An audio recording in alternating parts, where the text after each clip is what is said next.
Hola a todos, volver a los 90 es lo que reza nuestro afiche, nuestro cartel, nuestro anuncio, nuestra publicidad. Y en este caso vamos a hablar de VIH nuevamente, y cuando hablamos de VIH todavía hay cosas que se han quedado atrás. Hoy la charla va a girar alrededor de un número que se repite en todos los informes, en todas las presentaciones de PowerPoint, en todos los afiches, carteles, anuncios en los hospitales y centros de salud pública de España y de alrededor del mundo, que es el 95-95-95. 95% de personas de VIH diagnosticada, 95% de personas en tratamiento y 95% de quienes están en tratamiento que sean con carga viral indetectable. La verdad que esto suena perfecto, bastante ordenado, bastante limpio, medible, pero detrás de todos esos números hay personas, cuerpos concretos, historias reales que nos afectan absolutamente a todos nosotros. Porque llegar al primer 95 no es gratis, no es algo que se pueda hacer así nomás. Llegar al segundo 95 implica continuidad, y llegar al tercer 95 ya no es una magia médica. Entonces, por eso hoy no vamos tanto a celebrar metas, sino las vamos a desarmar. Y para eso me va a acompañar Oli, que lo tengo aquí conmigo. Es un placer, es un activista y referente para ponerle cuerpo a toda esta experiencia y que muchas veces queda reducido solamente a porcentajes. Entonces, Oli, nuevamente es un placer tenerte acá. Ya nos conocemos personalmente. Me encanta tenerte y voy a dejar la parte de presentación para vos, para que vos te presentes solo. Así que bienvenido. Bueno, en primer lugar, muchísimas gracias por contar conmigo para esta serie de charlas, ¿no? Acerca de la respuesta al VIH. Yo soy Oli, soy el secretario general de CESIDA, la coordinadora estatal de VIH y SIDA de España. Además, soy uno de los impulsores de Generación Positiva, que es el grupo de personas jóvenes con VIH que tenemos en España. Y bueno, activista VIH visible, especializado en salud pública y a seguir dando caña a todo lo que se nos ponga por delante. Perfecto. Bueno, para los que no lo conocían, ahora lo tienen y creo que el currículum habla por sí solo. Oli, hemos hablado y hemos escuchado hablar desde hace varios años de estos números, de estos porcentajes. En un momento fue 90-90-90 y luego cambió a 95-95-95. Cuando escuchas de estos números, ¿qué ves? ¿Un logro o simplemente es como una especie de fachada estadística? ¿Cómo lo ves Bueno, personalmente o cómo lo ves como miembro de una organización tan grande como CECIDA? claro, luego al final esto es un poco complejo, ¿no? Porque efectivamente estos objetivos, ¿no? De 95, 95, 95 vienen marcados por UNSIDA, pero luego los diferentes países lo trabajan a nivel territorial, ¿no? Entonces, quizás en algunos países, en España, por ejemplo, es un logro porque estamos muy cerca de poder conseguir estos objetivos, pero si pensamos en una respuesta global al VIH, ¿no? Pues desde luego que no es ningún logro porque estamos bastante alejados, ¿no? De conseguir estas cifras. Sobre todo estamos bastante alejados de conseguir cifras que tienen que ver con el acceso al diagnóstico y al tratamiento, ¿no? Porque en la gran mayoría de los casos las personas que tienen acceso al tratamiento sí que consiguen tener una carga viral suprimida, pero claro, todas aquellas barreras que existen de acceso a un diagnóstico y de acceso a un tratamiento tras el diagnóstico siguen siendo, yo creo que, pues al final esto demuestra un fracaso, ¿no? Y demuestra un fracaso sobre todo a nivel social, de tener todas las herramientas para poder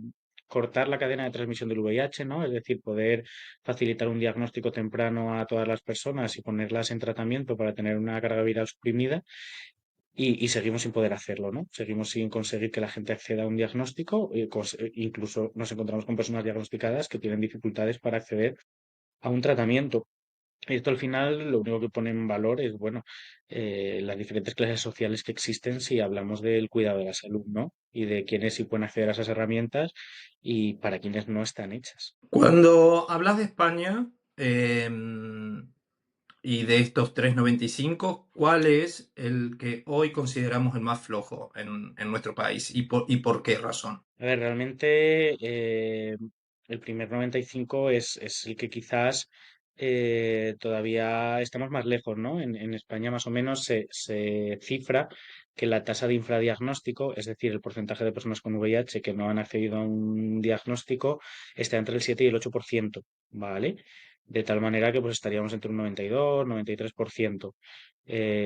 No llegamos al 95, pero quiero decir, a mí sobre todo lo que más me perturba es España, un país en el que existen un montón de entidades comunitarias donde hacerse la prueba de manera gratuita y confidencial, donde existen programas como por ejemplo envíos, que desde CESIDA enviamos pruebas a domicilio de manera completamente confidencial a cualquier lugar del territorio, donde puedes acceder a un cribado a través de atención primaria o incluso puedes comprarte el autotest en una farmacia, porque seguimos teniendo un 8% de personas con VIH que no están diagnosticadas, ¿no? En nuestro país.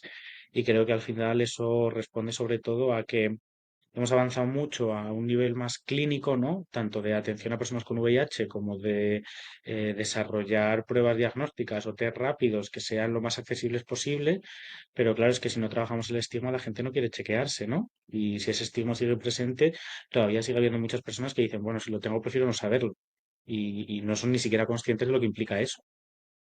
Y esto que nombrabas, que es una palabra clave que nosotros la tenemos muy presente, que es el estigma, también puede ser que cuando hablamos de lo que es diagnóstico tardío, también puede ser falta de información, no solamente el miedo a testearse o el sistema que quizás no facilita el acceso. Está claro lo que decías de que hay un montón de organizaciones y de centros donde hacerse las pruebas de forma fácil e incluso en farmacia. Pero, pero ¿cuántas farmacias nos encontramos con, no sé, publicidad o avisos de que se pueden comprar ahí los test de pruebas rápidas de VIH todos los días? No solamente en el mes de a fines de noviembre y principios de diciembre, sino durante todo el año. O sea, yo creo que al final la cuestión es que en el momento en el que la infección se ha cronificado, en el momento en el que se han empezado a comercializar los fármacos que permiten que una persona con VIH pues tenga su carga viral suprimida y por lo tanto no se muera a consecuencia del SIDA, se ha dejado de hablar de esto, ¿no? O sea, porque realmente no es un tema que a las administraciones les interese poner en el centro, a pesar de que es un tema que afecta a toda la población, ¿no? Porque ya no estamos hablando solo de VIH, sino que hablamos de salud sexual y al final toda la población tiene una salud sexual y toda la población debería de tener derecho a tener información sobre cómo cuidarse, ¿no? En los centros de salud no se habla de esto, en los hospitales muchas veces tampoco se habla mucho de prevención. eh, no hay campañas como puede haber con otras cosas, ¿no? O sea, yo pienso que a lo mejor un día vas a cogerte el autobús y en la marquesina de la parada pues ves un cartel de la Asociación del Cáncer, ¿no? Mostrándote la importancia de hacerte un cribado de un tipo de cáncer para que en el caso de que lo puedas tener, pues lo puedas detectar a tiempo, ¿no? Y evitar un pronóstico, pues porque no se hacen también campañas de prevención del VIH, ¿no? Porque no se dice, oye, mira, es interesante que te hagas una prueba. O, oye, mira, sabes dónde hacértela, ¿no? Porque incluso muchas veces, si tú vas a un centro de atención primaria y solicitas una serología, al final te cuestionan, ¿no? Claro, es que cómo se te Ujú. ocurre dejar de usar condón, es que claro, cómo se te ocurre. Y si le dices que no, que a lo mejor tienes un uso habitual del preservativo, lo que pasa es que de manera puntual, pues no lo utilizas, pues siempre te van a decir, bueno, pues a ver si lo usamos siempre, ¿no? En plan de si eres capaz de utilizarlo la mayoría de las veces, ¿por qué no eres capaz de usarlo siempre? O sea que al final no existe como una cultura eh, de promoción de la salud, que yo creo que ahí es donde reside la clave, ¿no? Es decir, de poder dar información a todo el mundo, independientemente de que tengan una patología de salud o no, para poder evitar problemas en el futuro, ¿no? Entonces, ¿tú tienes relaciones sexuales? Sí. ¿Tú sabes cómo vivir tu sexualidad? Y al final, cuando hablamos de salud sexual, no solo hablamos de infecciones de transmisión sexual, ¿eh? Hablamos de consentimiento, hablamos de respeto, hablamos de comunicación, hablamos de maneras de relacionarnos, hablamos de muchas cosas de las que no se habla en ningún sitio, ¿no? Entonces, pudiese nacer, ¿no? Y lo que tú dices, o sea, si en una farmacia te hacen la prueba de VIH o en un espacio puedes comprar un autotest, ¿por qué no se informa de ello? Porque cuando yo entro a una farmacia, si quiero comprarme, por ejemplo, una crema estética, o incluso si quiero comprarme una caja de preservativos, quiero decir, o sea, hay una estantería en la que tú tienes cajas de preservativos para que tú puedas decidir cuáles te quieres comprar, o a lo mejor quieres uno que no está ahí, pero sabes que se venden preservativos, ¿no? Entonces, ¿por qué no hay un autotest de VIH en esas estanterías para que la gente sepa, oye, mira, me quiero comprar uno y aquí puede ser un lugar? Me gustaría ahondar en esta parte que tiene que ver con campañas y demás, y me hago la siguiente pregunta. ¿Cuentan las organizaciones con fondos estatales o con fondos que se pueden destinar a esto o de quién es la responsabilidad de que no haya campañas a nivel, ya sea autonómico, nacional, sobre VIH o que no se hagan estas intervenciones que son totalmente reales y concretas las que estás diciendo y que estoy totalmente de acuerdo, pero me pregunto dónde está la falla en esa parte, porque soy un convencido de que las campañas son necesarias y es algo que el público, digamos las personas que vivimos con VIH, desde el lugar de normalizar esta enfermedad crónica, pedimos de que se haga más visible. Y visible significa campañas, llevarlo a la normalidad, lo que decías. Un dispenser de autotest, un dispenser de tal cosa, ver el tema, la palabra VIH por todos lados escritos. ¿Qué es lo que está fallando aquí? A ver, yo creo que, o sea, las organizaciones hacemos lo que podemos, ¿no? Y en muchas ocasiones la limitación con la que nos encontramos es la falta de recursos económicos, porque no podemos engañarnos de que para hacer este tipo de campañas se necesitan bastantes fondos, ¿no? Si tú quieres, por ejemplo, hacer una campaña en la que mismamente CESIDA este año por el predpositivo hemos hecho una campaña en la que hemos puesto imágenes en el metro de Madrid, eso tiene un coste económico elevado, ¿no? Entonces, en muchas ocasiones te encuentras con esas limitaciones. Luego también, por otro lado, a veces te encuentras con limitaciones políticas de cuando quieres hacer algún tipo de campaña en espacios públicos, que las administraciones no te la den de paso porque digan, pues bueno, que los mensajes no son adecuados. Pienso, por ejemplo, si queremos hablar de Chemsex, ¿no? Las limitaciones que nos encontramos para poder hacer campañas de reducción de daños y riesgos, porque las administraciones públicas, muchas de ellas no están de acuerdo en esas políticas, ¿no? Y, y luego también las propias administraciones hacen sus propias campañas. Yo pienso, yo qué sé, llega el 1 de diciembre y la gran mayoría de las consejerías, incluso el Ministerio de Sanidad, hace sus propias campañas, ¿no? Pero ¿hasta dónde llegan? Es decir, no necesitamos que se haga una campaña para colgar un post en Instagram y subir un vídeo a YouTube, porque al final, ¿cuántos vídeos hay en YouTube? ¿Cuántos posts hay en Instagram, no? O sea que está muy bien Ujú. que se haga eso, pero que es insuficiente.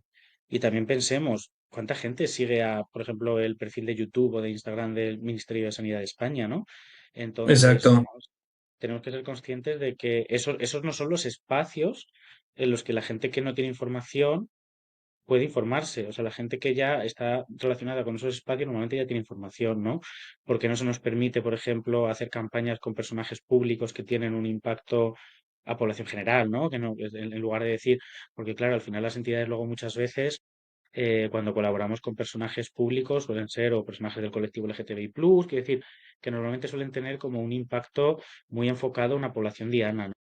¿Y por qué no podemos hacer una campaña con una presentadora de televisión que la vea todo el mundo porque está en un programa por las tardes, ¿no?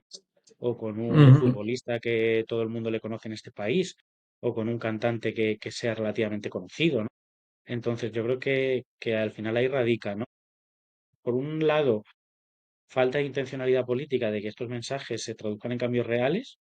Por otro lado, falta de financiación a las entidades que en muchas ocasiones, porque además aquí nos vamos a encontrar con una dicotomía, ¿no? Que es que las administraciones hacen cosas por su cuenta, sin contar con la comunidad en muchas ocasiones, y claro, luego esos mensajes, pues como digo yo, es como pegar un tiro al aire, ¿no? O sea, no van enfocados a lo que realmente se necesita, no están adaptados al lenguaje que realmente se habla en las calles, no ponen el foco en las personas que quizás están en una situación de mayor vulnerabilidad para cuidar su salud sexual. Entonces, se gasta un dinero probablemente con poco impacto, porque tampoco va a llegar a quien realmente lo necesita, y las entidades comunitarias, que sí que somos las que tenemos criterio y las que tenemos experiencia en cómo se tienen que dar los mensajes, a quién tienen que estar dirigidos, pues si hoy en día la gran mayoría de los nuevos diagnósticos son en población migrante, tenemos que hacer campañas enfocadas a población migrante y tenemos que Exacto. hacerlas probablemente lideradas por personas migrantes, que salgan personas migrantes en esos vídeos, que estén en un lenguaje que sea accesible para las personas migrantes que acaban de venir a España y de esa manera llegar a ese grupo poblacional que ahora mismo se está viendo más afectado, ¿no? Por esos diagnósticos de VIH. Como esto no se hace, porque las administraciones lo hacen de manera generalista y las entidades que sí que sabríamos hacerlo no contamos con los recursos para poder hacerlo, pues al final se hacen muchas cosas para conseguir lo mismo de siempre. Y yo creo que eso es el gran fracaso que tenemos a nivel comunicativo. Totalmente de acuerdo y pienso que quedan fuera de la foto del 95, 95, 95, quedan muchísimas personas, no solamente los migrantes, como decías, sino también las personas que todavía están en una situación irregular administrativa, todo lo que sean las poblaciones trans, los jóvenes, las personas heterosexuales también, que hemos visto un aumento en los diagnósticos en personas heterosexuales. Entonces, me deja pensando que a pesar de todo lo que, por ejemplo, me voy a enfocar quizás en Cecida, ¿no? Que trabaja con una red enorme de asociaciones.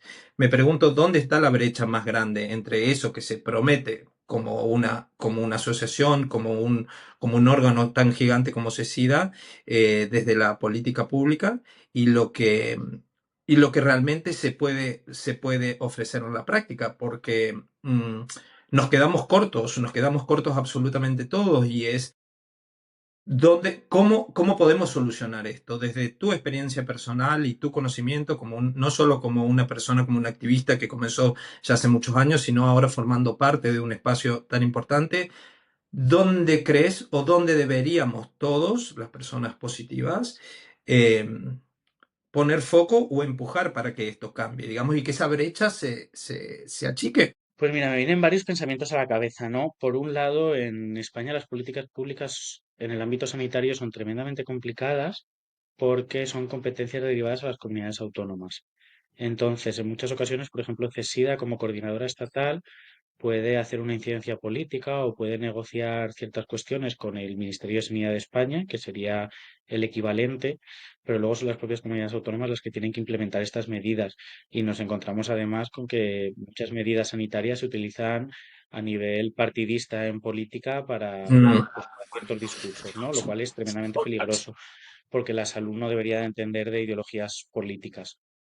Y luego también es verdad que, por otro lado, y esto es una sensación que yo ya he observado en bastantes personas, ¿no? Que tiene que ver muchas veces con el papel que tenemos las personas con VIH en el ámbito comunitario.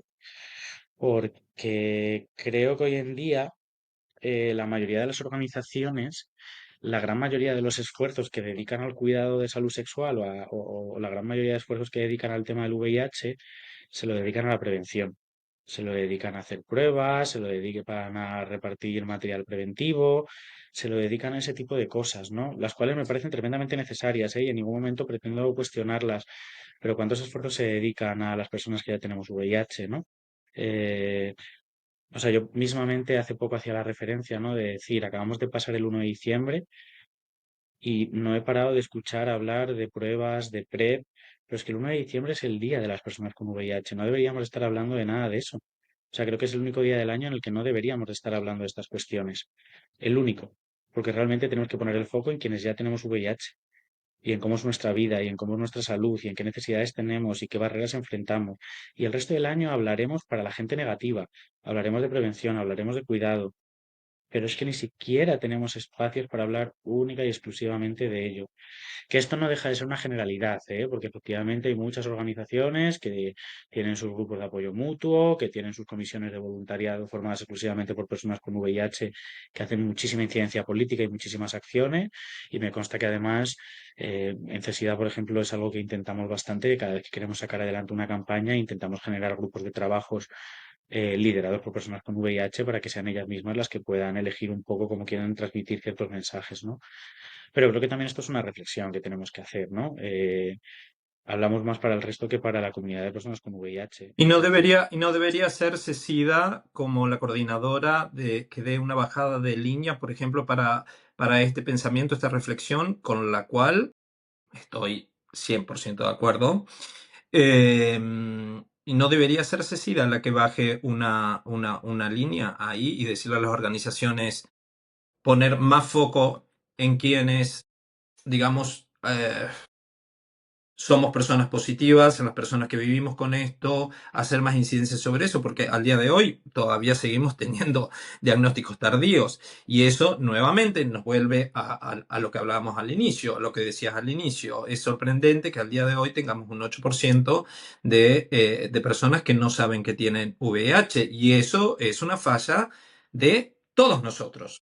Hay algo que estamos haciendo mal, hay algo que no está calando nuestro mensaje, o nos estamos enfocando solo en un público, o nos estamos enfocando solo en un segmento, o quizás solo lo minimizamos o nos da vergüenza hablar de VIH.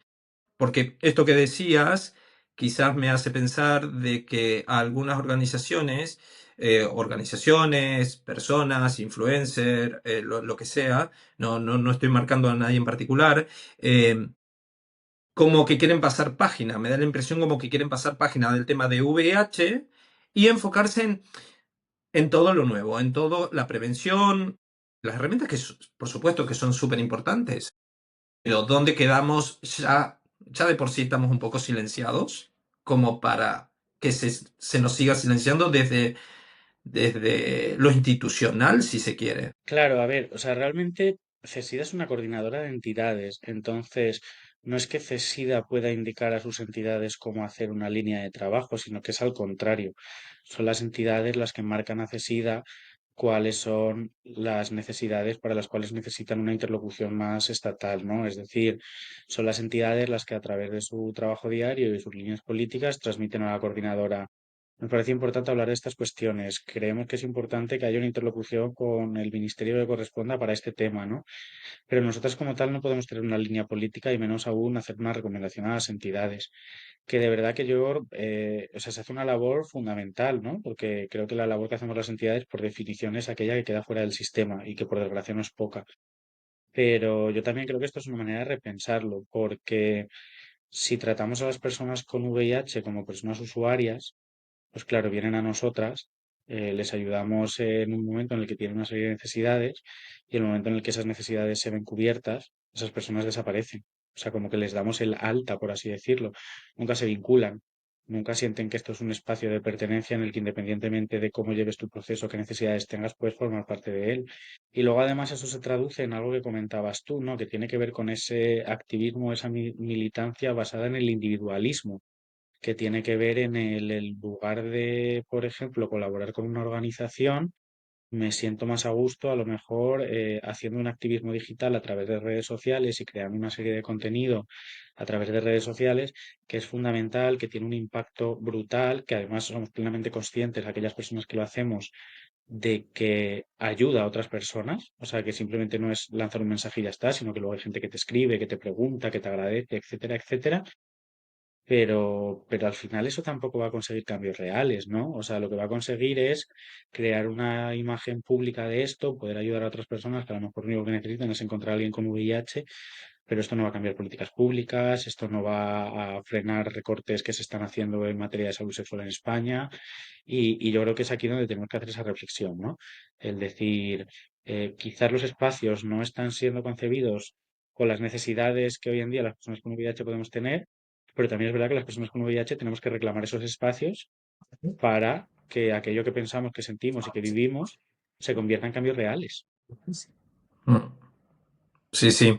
Y creo que es algo, estaba meditando mientras te escuchaba, es que entran muchas cosas de fondo para esto y es algo demasiado complejo porque es inherente a las personas que vivimos con VIH el incluir el estigma, ya sea interiorizado o exterior, en la toma de decisiones de esto también, en el decidir participar, el decidir formar parte, el decidir ser visible, incluso en espacios donde sabemos que todas las personas son positivas igual que uno, ¿bien? O viven con VIH igual que uno. Entonces, no es una decisión tan fácil, incluso ofreciendo espacios seguros, como lo llamamos. Y ahí nos damos cuenta de que el estigma está asociado absolutamente a todo y atraviesa absolutamente todo. Y también estaba pensando en que no todas las personas son atravesadas de la misma forma, porque hay situaciones hasta de precariedad, ya sea en vivienda, en trabajo, el estrés migratorio, y eso impacta muchísimo en el éxito de cómo voy yo a adherirme a un tratamiento, por ejemplo, o cómo voy a relacionarme con esta enfermedad crónica. El VIH sabemos que lo podemos controlar con pastillas y demás, pero es muchísimo más complejo que eso. No es solo tomar la pastilla, muchísimo más, y de ahí están esos objetivos dentro del 95, 95, 95, que es alcanzar la indetectabilidad, alcanzar una adherencia, pero a veces no solo basta con tomar la medicación, en muchos casos, porque hay que contemplar otras cosas. Además, yo creo, fíjate, sobre lo que estás diciendo, creo que el hecho de haber intentado reducir la realidad de las personas que vivimos con VIH a una cuestión puramente biomédica, eh, es lo que ha permitido que ese discurso se haya medicalizado y que parece que el objetivo de todas aquellas personas que tenemos VIH es tener la carga viral indetectable y ya está. Que es tremendamente importante tener una supresión virológica y tener un estado de salud bueno, pero que al final ese mensaje también es estigmatizante desde el punto de Total. vista de que cuando nos hablan de que indetectable es igual a intransmisible, la motivación por la que muchas personas comienzan a tomar su tratamiento y quieren llegar a esa carga viral indetectable es para proteger a otras personas, no para cuidarse a sí mismas. O sea, lo que quieren es no transmitir la infección. Y yo digo, o sea, eso es preocupante, ¿no? Porque, o sea, si un día vas a quedar con un chico, te tomas la medicación, pero si estás 2 semanas sin quedar con nadie, no te la tomas, porque total no se lo puedes transmitir a nadie porque no estás quedando con nadie, ¿no? Quiero decir, creo que el foco tiene que estar en yo me tomo la medicación para estar bien, porque si tengo la carga viral Exacto. suprimida, tengo buena salud, no tengo comorbilidades, no se desarrollan ciertos problemas de salud, que luego además de eso puedo cortar la cadena de transmisión y efectivamente es muy importante para una persona con VIH entender que puedes tener sexo con prácticas de riesgo sin transmitir la infección, que puedes quedarte embarazada y hacer un parto natural sin transmitir la infección, es un mensaje muy importante y muy empoderador, por supuesto, pero que pongamos el foco en nosotras mismas, no en el resto, porque creo que ese mensaje muchas veces nos lo llega. Y además yo he de reconocerte que últimamente estoy generando bastante rechazo hacia la palabra indetectable, porque la palabra indetectable tampoco es un concepto homogéneo. Y al final en algunos hospitales es con 20 copias, en otros hospitales es con 50 copias. No, y aparte, no, no, perdón, aparte, yo también tengo muchas discusiones al respecto y a veces hay otra cosa que muchas personas no saben, que tener 50 copias no te hace transmisible. Aquí no se trata de ser indetectable, aquí lo que se trata, y siempre se lo digo a mis usuarios, es de no ser transmisible. Pero transmisible, si bien está relacionado al concepto de I igual a I, indetectable igual a intransmisible, puede ser que seas detectable y que te detecte 40 copias, 50 copias, 100 copias, 200 copias, igualmente no vas a transmitir. Y hay estudios sobre eso. Pero eso absolutamente nadie te lo dice. Generalmente los profesionales de salud no lo dicen, las personas que no están informadas no lo saben, les genera una angustia. Y por otro lado, se genera una especie de carrera de las personas que son diagnosticadas o que han comenzado el tratamiento, en que sí o sí tengo que alcanzar ese objetivo. Como si fuese un privilegio. Me ponen en una categoría superior a aquellos que todavía no lo han alcanzado. Y hay veces que hay personas que no pueden alcanzar ese estado de indetectabilidad, digamos de menos 20 copias, por decirlo, o menos 40 según donde uno lo haga, por diferentes razones. Porque por un estilo de vida, por el organismo que tienen, porque una medicación no le funciona, porque vive en otra latitud de este mundo, por un montón de cosas. Entonces, esa carrera de la indetectabilidad me parece hasta peligrosa muchas veces. Y luchamos por eso. Es decir, lo que hay que estar es, nuevamente, adherir es importante y asegurarse de que no podemos transmitir para cortar con esa barrera de transmisión. Pero la palabra indetectable no es tan sana a veces. Claro, a mí me parece importante lo que tú has dicho, ¿no? Es decir, que los estudios nos dicen que por debajo de 200 copias por mililitro no se transmite la infección. Porque luego al final, efectivamente, de repente una persona se hace una analítica y le salen 100 copias y se asusta, ¿no? Porque es que, claro, ya no soy indetectable porque tengo 100 y esa información no se da. Y al final, yo entiendo que el mensaje indetectable igual a intransmisible a nivel de comunicación es un mensaje muy potente, además es un mensaje fácilmente entendible por la población en general, que al final es lo que nos interesa, pero creo que de cara a las personas con VIH debería ser importante explicar por debajo de 200 copias, intransmisible. Y da igual que tengas 200, 199 o 3, porque lo que no vas a poder es transmitir la infección a ninguna persona. Y luego también muchas veces es curioso cómo, o sea, esa cadena de objetivos, ¿no? 95, 95, 95, también se marca un cuarto 95, que nos dice que al menos el 95% de las personas con la carga viral indetectable aseguren tener una calidad de vida buena o muy buena. Y digo, ¿y por qué esos dos objetivos están separados? Es decir, al final, si yo me tomo la medicación para estar bien, si yo me tomo mi medicación y yo quiero tener la carga viral suprimida porque así tengo un mejor estado de salud, ¿Por qué entonces tener una buena calidad de vida es otra cosa aparte? Que efectivamente tiene su argumentación en el estigma, en el impacto en la salud mental y en muchas otras cosas relacionadas con la infección, ¿no? Pero que me parece que no deberíamos de marcar como un objetivo de salud exclusivo ser indetectable, sino que debería ser un ítem al que todas las personas deberíamos de querer llegar porque eso nos garantiza estar bien, pero con la misma relevancia con la que tiene el impacto en la salud mental que vivimos a través del estigma, la invisibilidad, el rechazo social, la repercusión que pueda tener a nivel laboral o en el hogar, etcétera, etcétera, ¿no? Y luego también Y muchas la, veces, dime. perdón que te interrumpa, y también cómo impacta el paso de los años en las personas que superamos los 50 años viviendo con VIH. El tema de soledad, de la red afectiva, de todo que eso, que eso termina influyendo en todo lo que es salud mental y demás, pero también influye en un montón de niveles. Todo eso no es algo de lo que se habla generalmente, no es un tema que se toque demasiado. No se habla demasiado de las personas, de los adultos mayores que digamos que estamos viviendo con VIH y me parece un tema importante y hay que empezar a incluirlo en esos números porque pareciera que 95, 95, 95 deja fuera un montón de otras cosas que son muy, muy importantes en quienes vivimos con esta cronicidad. Claro, yo ahí quería llegar, ¿no? Que al final cuando hablamos del estigma asociado a la infección por VIH, efectivamente es un estigma que está como muy definido y está muy acotado, pero que las personas con VIH no acarreamos solo el estigma del VIH, acarreamos muchos otros estigmas. Acarreas el hecho de ser una persona migrante, acarreas el hecho de ser una mujer, acarreas el hecho de formar parte del colectivo LGTBQ+, acarreas el estigma muchas veces de la edad, o sea, que tenemos como muchos estigmas que nos atraviesan, ¿no?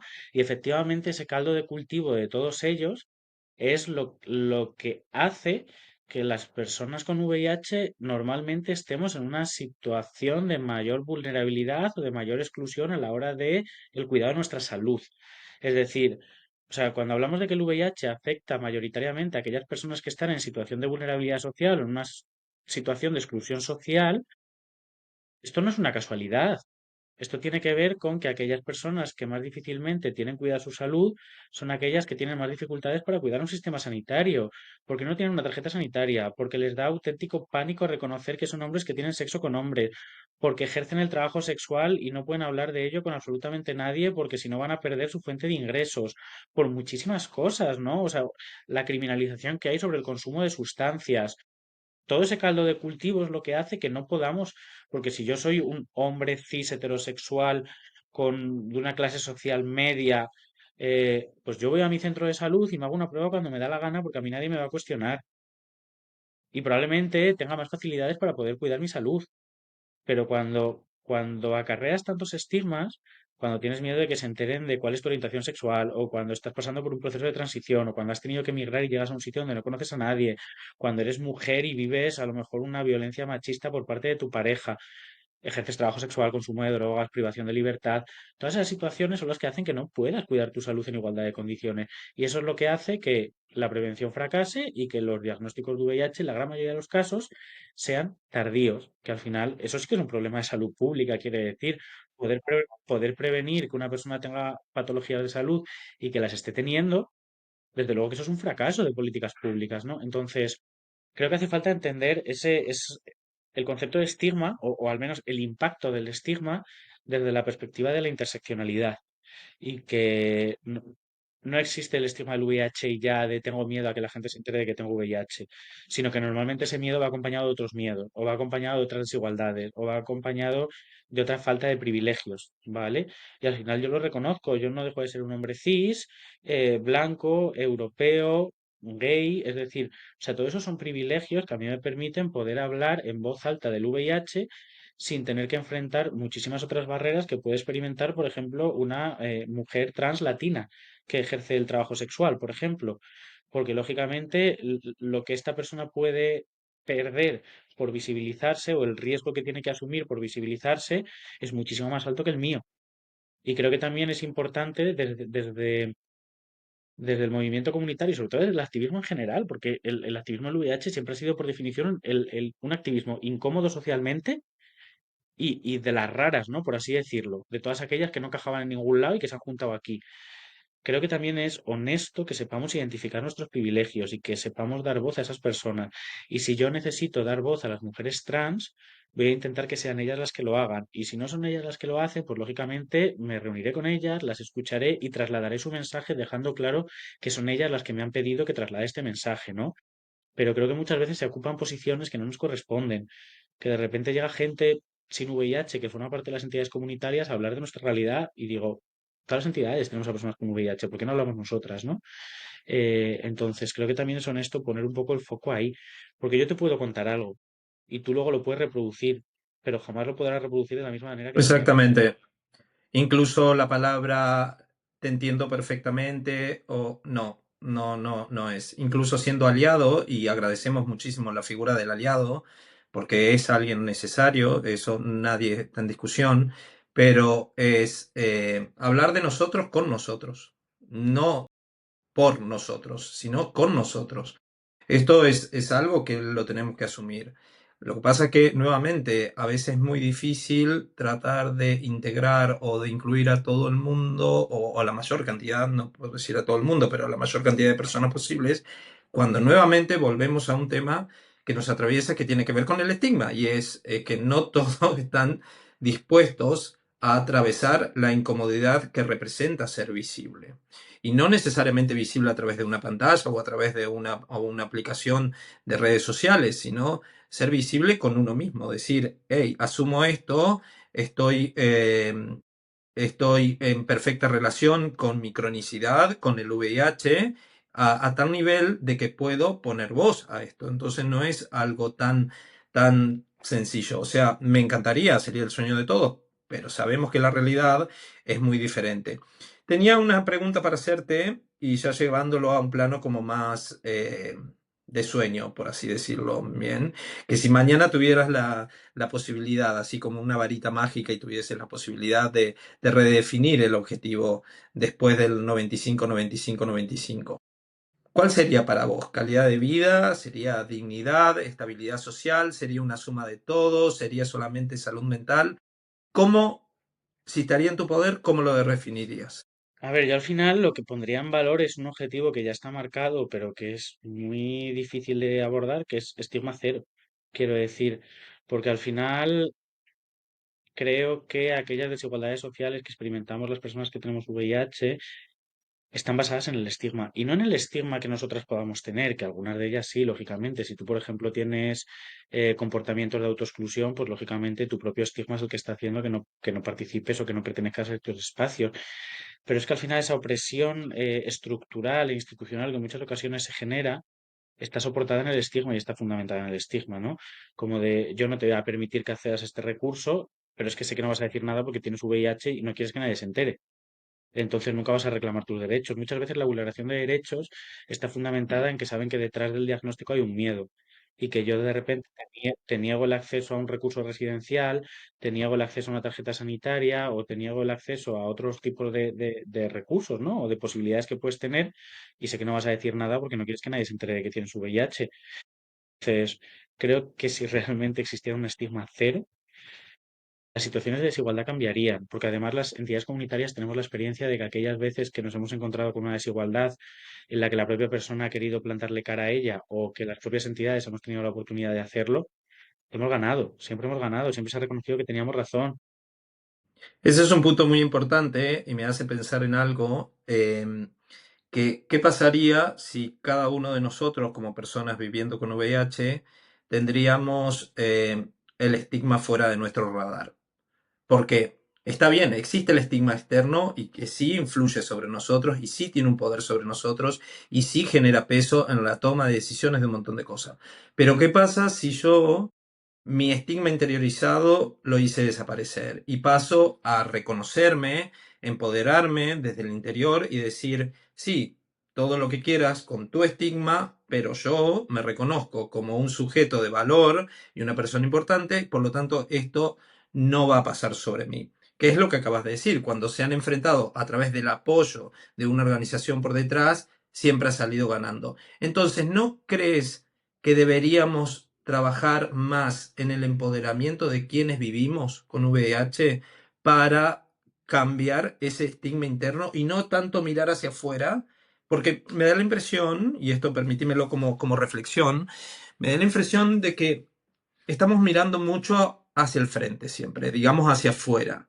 Y en vez de revisar los propios estigmas que tenemos para quitarlos, para sacarlos de ahí, a partir de ahí empezar a sentirnos más fuertes como para enfrentar este tipo de situaciones que nombras, que son reales, ¿eh? No estoy diciendo de que van a desaparecer por arte de magia, pero al estar nosotros más fuertes mentalmente y sabiendo quiénes somos y que somos un sujeto, eh, me hace pensar de que quizás podríamos enfrentar esto y ir reduciendo más el estigma si trabajamos primeramente desde nosotros. Sí, además, o sea, no me gusta hacer paralelismos, ¿no? Porque creo que muchas veces se quedan cortos, pero eh, me viene a la cabeza el colectivo LGTBIQ+, ¿no? Es decir, ahora mismo podemos ver relativamente habitual, pues que un chico gay, que una chica lesbiana, una persona bisexual, incluso una persona trans, a lo mejor sube a sus redes sociales un vídeo después de una agresión, ¿no? Y lo que tú dices, al final, ese estigma social que existe no se elimina, es decir, el hecho de que recibimos insultos, agresiones verbales, agresiones físicas incluso, está ahí, pero que tú te atrevas a subir un vídeo hablando de ello significa que no te avergüenzas de que eres una persona trans, que no te avergüenzas de que eres una persona del colectivo LGTBIQ+, y además sabes que tu gente te va a apoyar cuando tú denuncies este tipo de situación. Y creo que eso es a lo que deberíamos de aspirar, ¿no? El decir, mira, está fatal que una persona me pueda discriminar, que me pueda agredir, me pueda insultar, me pueda atacar por el hecho de que tengo VIH, pero quiero hablar abiertamente de ello cuando me pasa, quiero que mis amigas lo sepan y me protejan y me cuiden, incluso que me defiendan y entender que efectivamente aunque haya gente tremendamente intolerante, eso no tiene que ser la realidad. Entonces muchas veces es lo que digo, que el silencio y el miedo y el estigma es en lo que se fundamentan esas desigualdades, es decir, se fundamentan en decir, como tú no vas a hablar de esto, porque no te sientes a gusto con esta realidad y porque vives bajo el miedo y la invisibilidad, voy a hacer contigo lo que quieras. Y si alguna vez somos capaces de romper con eso, de decir, mira, pues vamos a seguir sufriendo discriminación porque eso es una realidad, pero no tenemos miedo y vamos a hablar Exacto. de ello.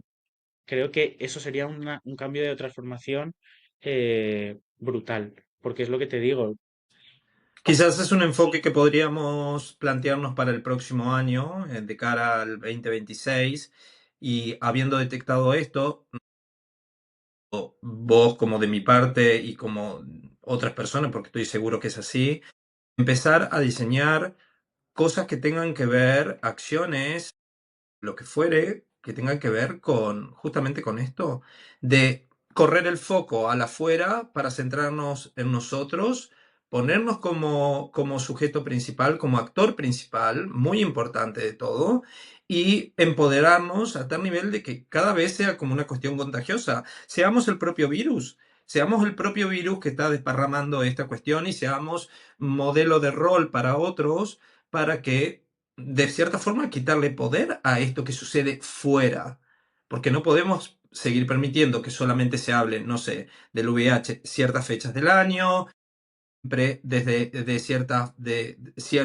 con cierta desinformación en muchísimos medios, siempre señalándonos, poniendo foco en temas que tienen que ver con la prevención, en vez de personas que ya vivimos con esto y empoderarnos muchísimo más. Creo que sería importante, pienso, que sería muy importante ponernos de cara al 2026 como un objetivo esto, ya sea individualmente, ¿eh? O a nivel ya de organización, a nivel de lo que sea.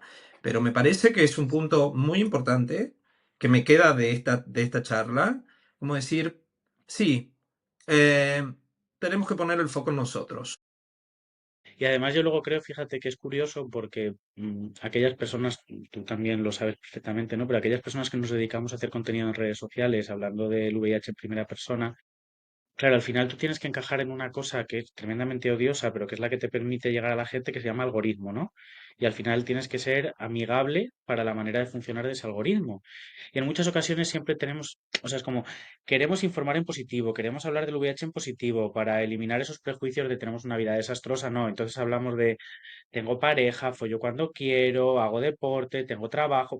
O sea, intentamos todo el rato como visibilizar la realidad del VIH en positivo, lo cual me parece fundamental para eliminar como esa idea preconcebida de que el VIH es una desgracia humana, pero a mí cuando me pasa algo, me apetece contarlo. No quiero como que eso no ocupe el espacio, porque yo creo que si de repente, no sé, yo un día voy a un centro sanitario y me discriminan por tener VIH, si yo lo cuento, aparte de que probablemente muchas otras personas lo han vivido también y se sienten como reflejadas en eso que estoy contando, también estoy motivando a que el día de mañana, si le pasa a otra persona, también lo haga.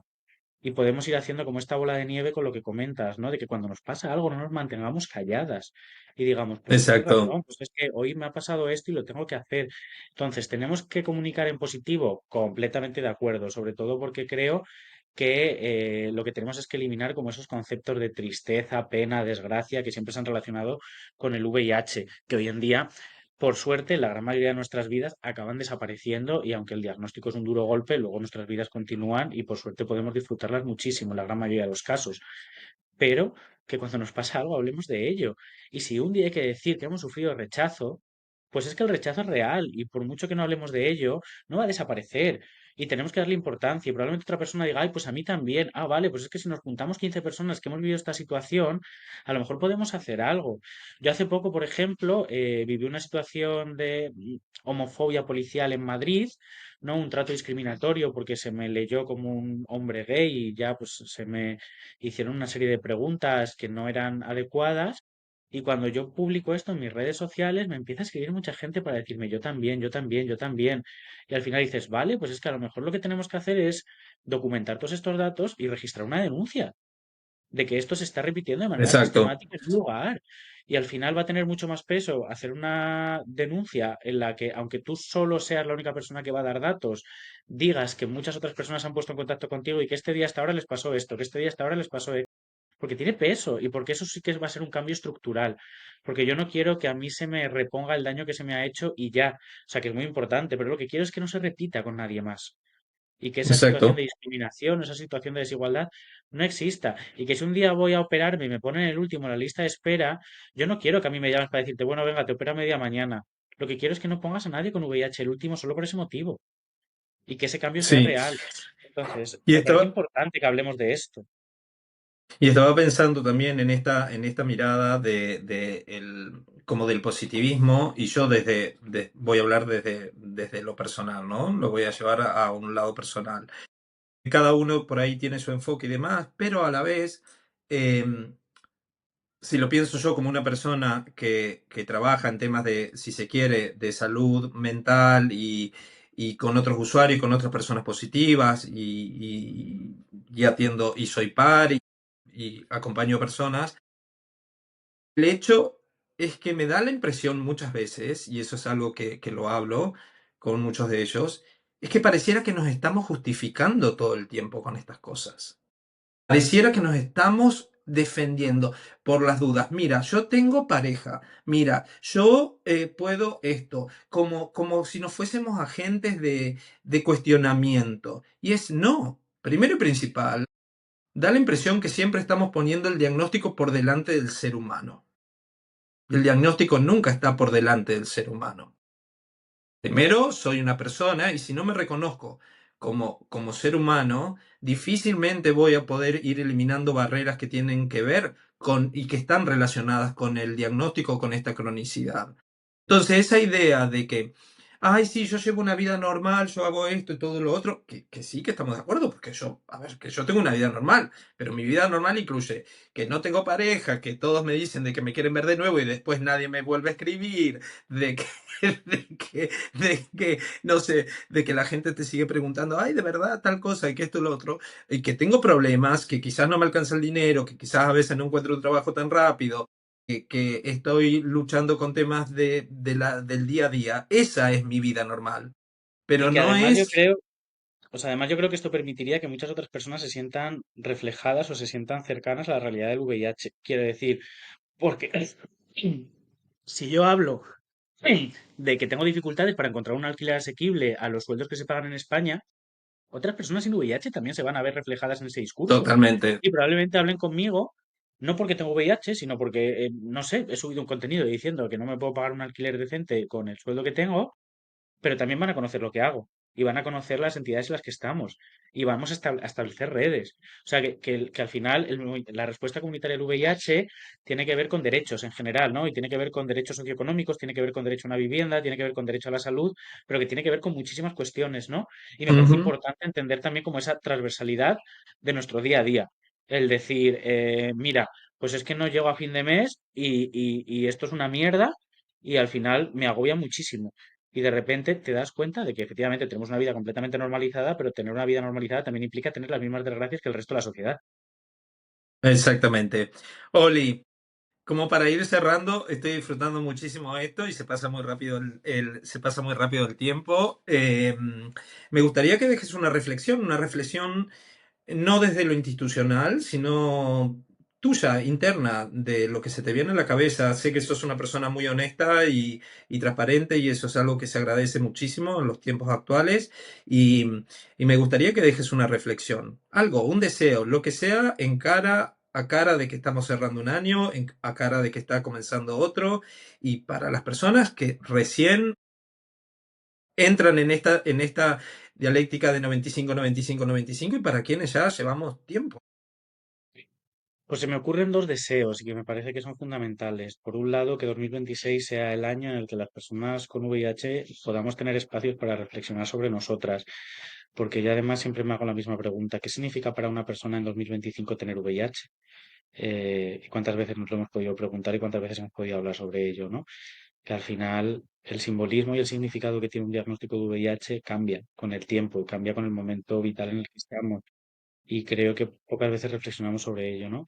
Y también un deseo para el 2026, lógicamente, es que se refuerce la cooperación internacional en la respuesta comunitaria al VIH, porque el VIH es una cuestión de salud pública y como cuestión de salud pública debe de trabajarse desde una perspectiva de salud global.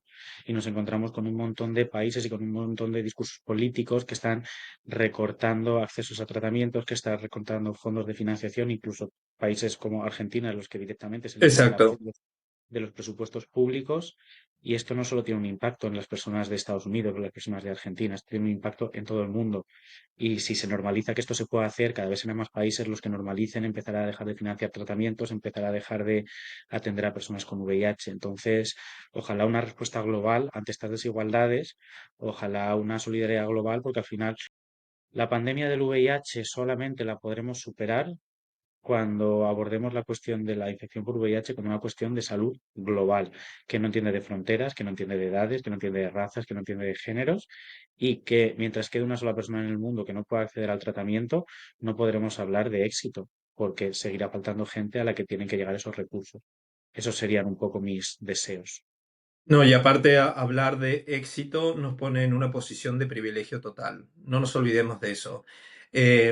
Cuando comencemos a interiorizarnos, a relacionarnos con otras personas y otras realidades, muchas veces nos vamos a dar cuenta, en el mejor de los casos sería así, de que vivimos muchos de nosotros en una posición de privilegio, pero esa no es la realidad del VIH hoy por hoy. No podemos hablar de que ya no se muere de VIH, sí, ya no se muere de SIDA, sí, se siguen muriendo personas de SIDA, sí están faltando tratamientos en muchos países, sí se están recortando y todo eso nos deja en una posición de privilegio para quienes somos indetectables, para quienes estamos en tratamiento y para quienes sabemos de que todos los meses o cada 3 meses podemos asistir a un centro de salud y tener asistencia, con las fallas que pueda llegar a tener, pero también con todas las fortalezas que tiene. Entonces, no se puede hablar de un éxito individual, no se puede hablar de que estamos alcanzando números cuando solamente yo los alcancé.